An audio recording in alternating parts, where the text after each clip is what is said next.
नमस्कार। मैं आपका दोस्त आशीष तामंग और आप देख रहे हैं स्कैरीवेल। यूरेन छेत्री के जीवन में एक बहुत ही अलौकिक घटना घटा हुआ था। आज हम यूरेन छेत्री के ही शब्द से उस घटना के बारे में जानेंगे। तो आइए सुनते हैं।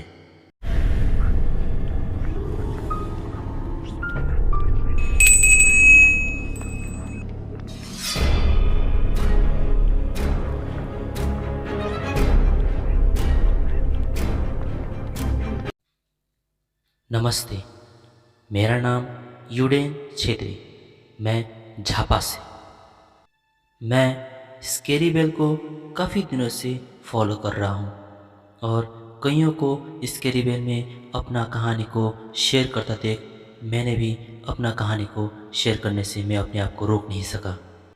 और आखिरकार वो दिन आ ही गया जब मैं अपनी कहानी को आपके सामने प्रस्तुत करने जा रहा हूँ।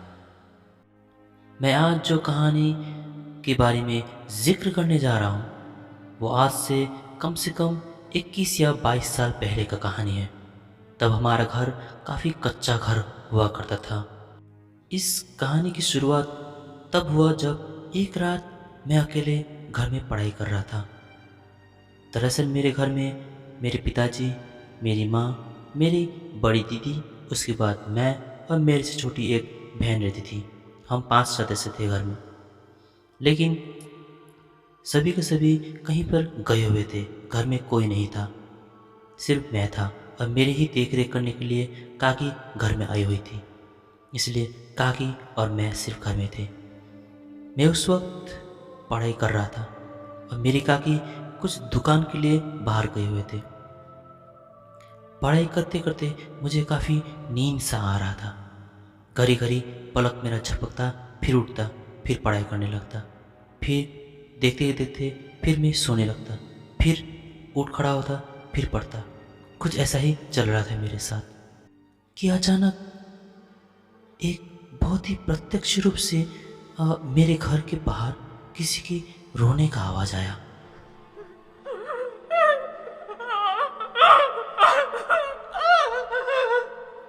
वह रोने का आवाज़ कुछ ऐसा था कि जैसे लगा कि मुझे कोई गांव में कोई औरत घरेलू हिंसा का शिकार बना होगा।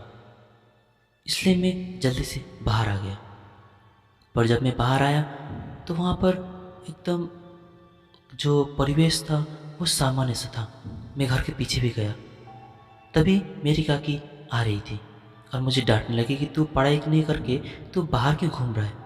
तभी मैंने काकी से कहा कि कोई यहाँ पे रो रही थी एक थोड़ी देर पहले, तो मैं उसे देखने के लिए बाहर आया। मेरी काकी को लगा कि मैं सब पढ़ाई का बहाना लगा रहा हूँ। खैर, वो दिन तो ऐसे ही गुजर गया। सच कहूँ तो वो रोना मेरे लिए, मैं भूल ही गया उस बारे में, उस रोने के बारे में।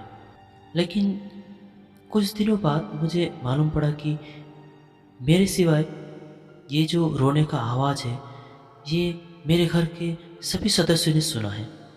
बस मुझे ही नहीं मालूम था और उस रात मैंने भी सुन लिया था। वो उसके बाद से मुझे कई बार वो रोने का आवाज़ सुनाई दिया। हालांकि वो रोज़ नहीं सुनाई देता था, कभी कभी अचानक से। हमारे पिताजी जब भी रात को दारू पी के आते थे और उनका कोई होशो हवास ही नहीं रहता था। और जब भी पिताजी दारू पी के आते थे मेरी माँ गुस्से में लाल हो जाती थी। कई बार हम लोगों ने भी कहा कि दारू मत पिए, पर पीने वाले को भला और कौन रोक सकता है। आदत से मजबूर मेरे पिताजी एक रात वैसे ही आए। तकरीबन रात के 8 या 9 ही बजे होंगे।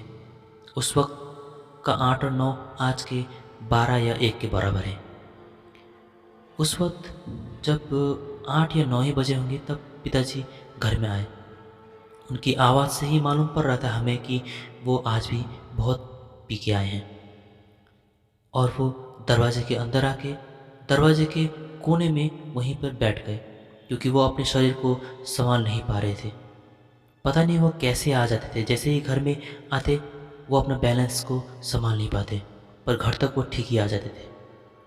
हम सभी घर के काफ़ी अंदर थे, पर फिर भी हमें साफ साफ पिताजी का लड़खड़ाने का आवाज़ सब कुछ सुनाई दे रहा था, बहुत ही साफ।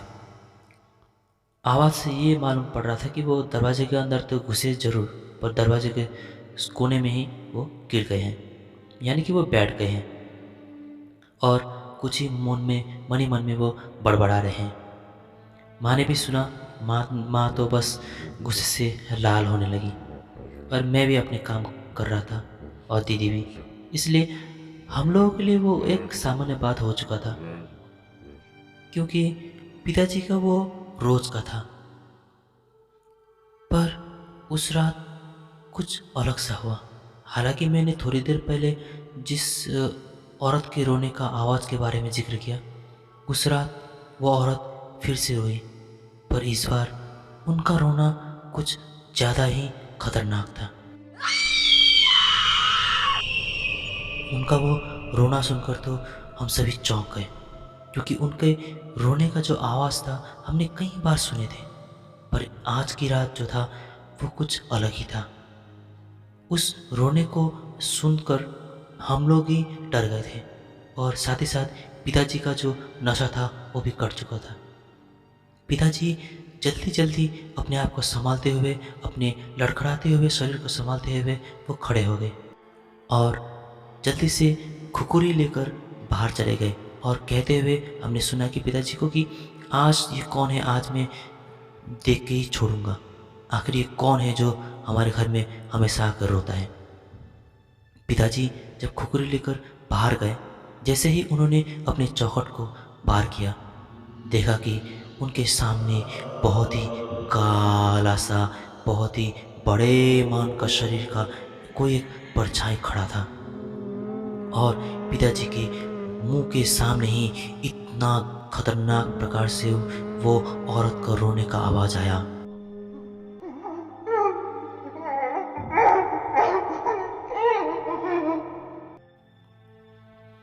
वो इतना भयानक रोने का आवाज़ था कि पिताजी बेहोश हो गए, और बेहोश होकर वो पीछे की तरफ गिर गए। जैसे ही पिताजी पीछे की तरफ गिर गए तो दरवाजे के साइड में जो लकड़ी हुआ करता था, उस लकड़ी में उनका सर टकराया और काफ़ी खून भी बह रहा था। हमें पिताजी के गिरने का आवाज़ तो सुनाई दिया। तभी मेरी दीदी बाहर आई और दीदी ज़ोर ज़ोर से रोने लगी, और हम भी दीदी के रोने का आवाज़ सुनकर हम भी भागकर सामने आए।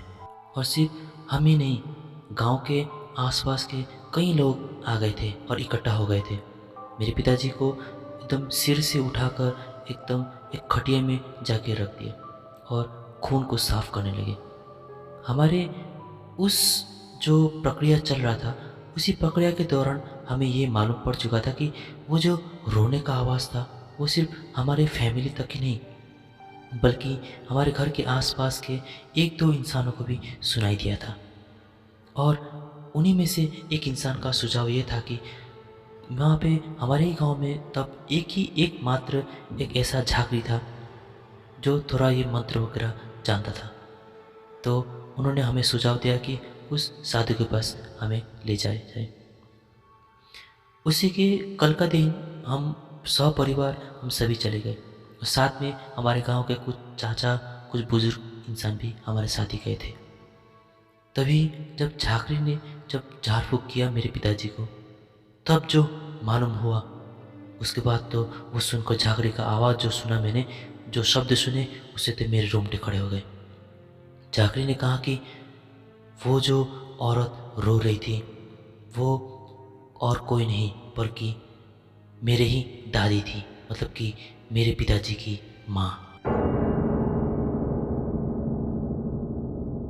जो कि मेरे पिताजी को लेने के लिए आई थी। लेकिन मेरे पिताजी का भाग्य बहुत ही अच्छा था जो कि बच गए, और उनका लेने आने का कारण भी यही था कि पिताजी जब भी दारू पीकर घर में आते थे, हमेशा अपनी माँ को कुछ न कुछ बकते रहते थे। हालांकि पिताजी होश में नहीं होते, पर फिर भी अपनी माँ को अनाप शनाप बोलते ही रहते नशे में। शायद इसी के कारण से मेरी दादी को दुख हुआ और अपने बेटे को वो मारने के लिए आ गई थी। आज भी वो जो झाकरी का बात मैं याद करता हूँ तो बहुत ही डर लगता है। आज तो हमारा घर काफ़ी अलग हो चुका है, फिर भी मुझे वो स्थान अभी भी याद है जहाँ पे वो परछाई, मतलब कि मेरी दादी खड़ी हुई थी, और मेरे पिताजी को लेने के लिए एकदम रेडी थी। खैर उस बात को आज 21 या 22 साल हो गए हैं। उसके बाद से, उस झाड़ फूँक के बाद से हमें ना तो वो आवाज़ कभी सुनाई दिया और ना ही हम कभी सुनना भी चाहते हैं। तो आज का कहानी इतना ही। आशा करता हूँ आपको पसंद आया होगा, और पसंद आया तो ज़रूर सब्सक्राइब कीजिए मेरे इस चैनल को और नोटिफिकेशन बेल को भी ज़रूर दबाइएगा, ताकि आने वाली वीडियो का नोटिफिकेशन आपको मिलता रहे और आप स्कैरी वेल में आए हॉरर स्टोरीज़ को मिस ना करें। धन्यवाद।